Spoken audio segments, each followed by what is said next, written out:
Hello and welcome everyone to the summary of round one of my solo playthrough of the Courier's Satchel from Storms of Steel, an expansion of the game Conflict of Heroes.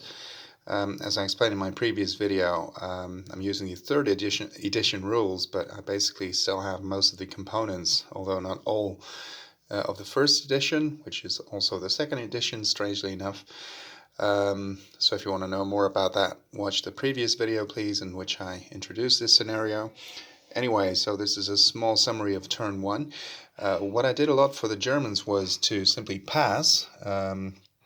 It's actually the second time I played this scenario. The first time both German units were destroyed.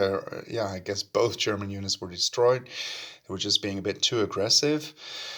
I was also thinking, how is it possible for the Germans to even survive with these two units since they're facing, 5 Russian units? And I read the forums a little bit on Board Game Geek, and it turned out that you're supposed to use group actions. I actually kind of figured that out myself, but then I thought the rulebook basically follows the type of instruction that prepares you for a couple of missions before presenting you more rules, which prepare you for more challenging missions.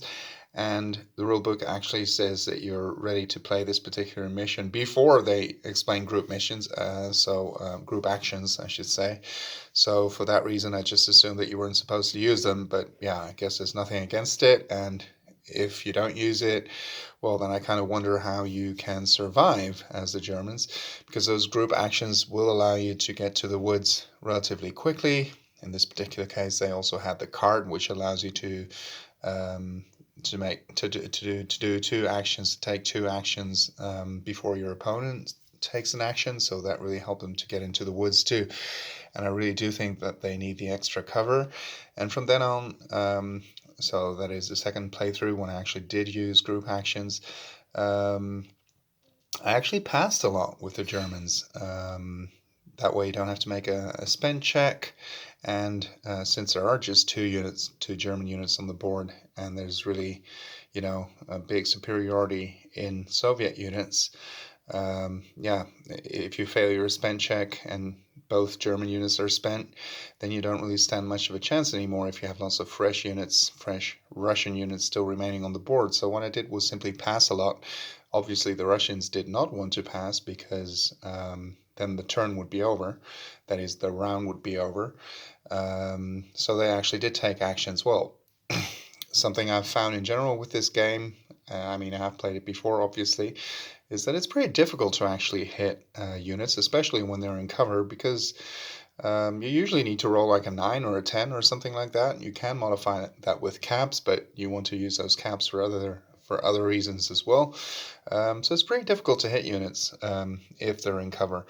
Now, this one did suffer a hit, which doesn't go away automatically, so I guess the Germans would like to have initiative on the next round, but we'll see how that goes. I guess they actually have it, because I believe the third edition rules state that whoever is trailing behind in VPs, and at the moment the Russians have 1 VP, they actually start with it, the scenario, and the side that does not have it basically gets it. I believe that's the idea. I'll look it up. Maybe the Russians can use some caps or whatever to actually try and claim it.